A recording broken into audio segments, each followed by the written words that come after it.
ফের রাজ্য পুলিশের রদবদল, 22 জন আইপিএসকে বদলি। বেলডাঙ্গা হিংসায় এনআইএ তদন্ত শুরু হতেই এসপি বদল। মুর্শিদাবাদ পুলিশ জেলার এসপি পদ থেকে সরানো হলো সানি রাজকে, পাঠানো হলো এসএসআইবি পদে। এসআইআর ইস্যুতে দিল্লি যাওয়ার আগে ফের জাতীয় নির্বাচন কমিশনারকে চিঠি মুখ্যমন্ত্রী। চিঠিতে মমতার অভিযোগ, কমিশনের বিরুদ্ধে জনপ্রতিনিধিত্ব আইন ও বিধির পরিপন্থী। মাইক্রো অবজারভার নিয়ে ফের আপত্তি জানালেন মুখ্যমন্ত্রী। নাম বাদে চক্রান্তের অভিযোগ মমতার। বৈঠকের আগেই কি চাপ বাড়ানোর কৌশল? মাধ্যমিক পর্ষদ থেকে চিঠি পেয়েছেন মুখ্য নির্বাচনী আধিকারিকের দপ্তর।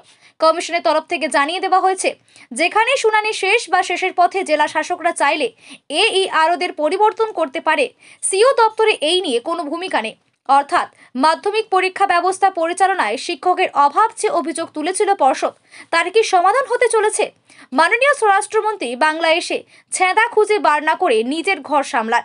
যতই করো হামলা, আবার জিতবে বাংলা। শিক্ষামন্ত্রী ব্রাত্য বসু। অমিত শাহ কর্মী সভা করতেই মাঠে আগামী 10 তারিখ আইএনটিটিইউসি একটি অবস্থানের ডাক দেওয়া হয়েছে।